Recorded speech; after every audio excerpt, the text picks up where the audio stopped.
Eden Zero is back, and I gotta say, I keep saying that I'm really liking this arc so far, but yeah, no, what just happened here, 10 out of 10, I love this chapter. So yeah, they're discussing Aluga, and Rebecca, of course, is having a panic attack about it because, well, that frog is an awful, disgusting bastard, and they're wondering what does he have to do with anything, and apparently he's just one of Draken's financiers, so he just sells them women so he can make money, that's all there is, and so taking him out is a way of getting to Draken's bank account. As you know, the man loves his money, so. But now that sister has her memory back, she's like, nah, we're gonna scrap that. We're gonna go straight for the guy. And she basically just orders Moscow to handle taking down the frog. He says, yeah, you can handle it, no big deal. There's no reason to do this whole thing. We're just gonna take Draken out here and now. Because it makes sense, because they got the manpower to do it. Moscow, of course, still doesn't have his memories back, so he has no idea that he's standing next to Homaru.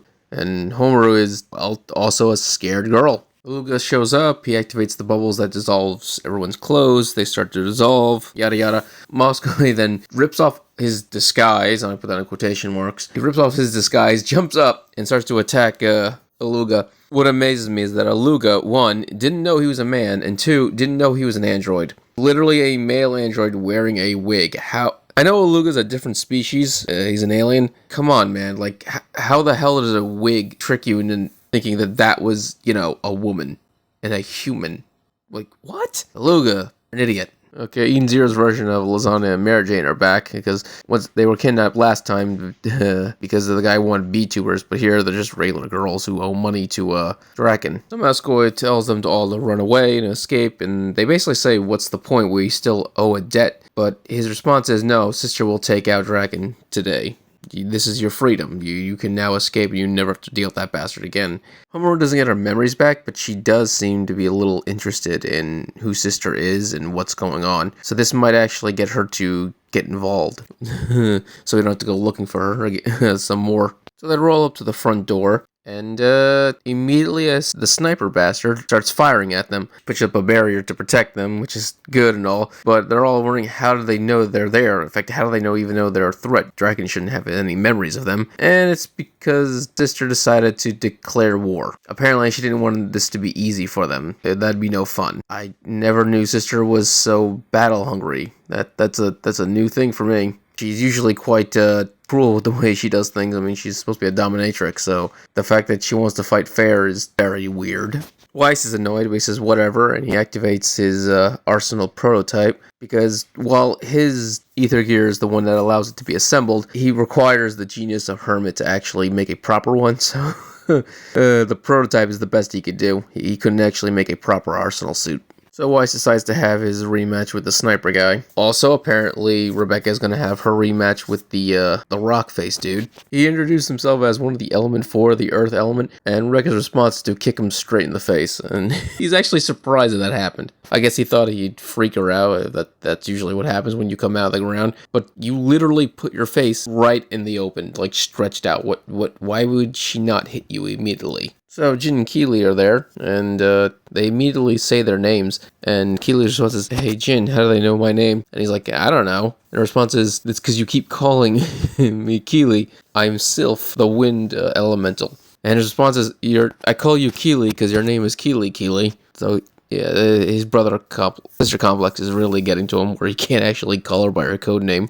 Yes, his sister says she'll handle them and she'll get them get their memories back. Tells Shiki to go on ahead, take out Drake, also to get Lugana. So what is revealed in this is kind of weird, because sister asked Jin, shouldn't you be working for sister, the fake sister, because you wanted to get her help to heal your sister's illness? And he's like, what are you talking about? My sister isn't sick. And yeah, she's not sick. She's not suffering from the illness, which is the disease, which is her life force being slowly sucked away by Draken Drake. Also, her emotions aren't sealed away either, which is weird, because part of the reason her emotions were sealed was so she wouldn't fear being, slowly sucked away by Draken, but also because of the trauma she went through watching her brother being dissected and turned into a cyborg. From what I can tell, he's still a cyborg.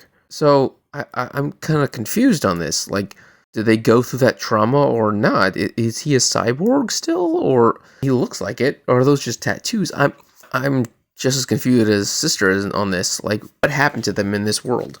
Bunch of no-name thugs show up, they attack with guns, Shiki just throws him to the ground with its gravity, just pins him there. But then a giant tidal wave comes along, sweeps Opina. They get hit real hard, and Shiki responds by just launching the water up with his gravity. And then a voice says, gravity, that's the same power as the Emperor. When I read that, I was like, wait, what? The only time I ever heard anyone be called an Emperor was Emperor Nero. Everyone else was like, just whatever. They all had their own titles. That he was the only emperor, and there's no way in hell the Demon King was an emperor, because he wasn't called an emperor. He was called the Demon King. So when I heard that, I was confused, same way as Pina is. But then it is revealed Luga is not the water element of the element 4. It's Poseidon. It's Nero, like the emperor of of another cosmos altogether, but he's not the emperor anymore. He either A, advocated for his son, or B, he got overthrown, because that's the only other gravity user would be his adopted son. Also second best villain. Dragon Drake is still the best. So Nero is now an underling. He calls himself a partner, but he's an underling basically of Dragon Drake. So in this world,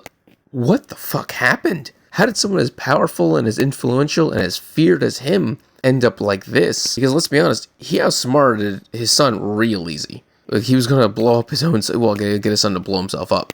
I don't know why I keep calling him son, just use his name, Shura. So Shura either was able to take over somehow, or his father advocated. Either way, why is he working for Dragon Drake? Why is Shura the new emperor? Because he's a fucking psychopath. What the hell's going on? And either Luga is either underneath Shura, or he's part of the resistance, which he was before, but now he's a double reason to be resistant, because Shura is vastly worse than his father is, Nero.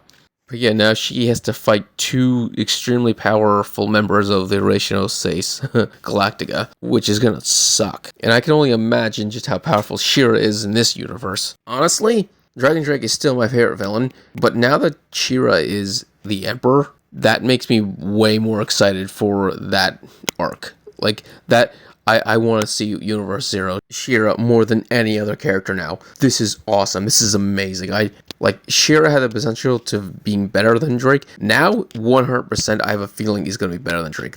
I am so excited. I want to see Shura. I want to see Universe Zero Shura. I have not been this excited for a chapter in a while, and the last few chapters have been great, but this, 100%, I love this. This is 10 out of 10 for me. I love the potential in this. Alright, if you enjoyed this video, please subscribe, give a thumbs up if you enjoy more Reading Zero and other anime things. Thank you, and have a great day.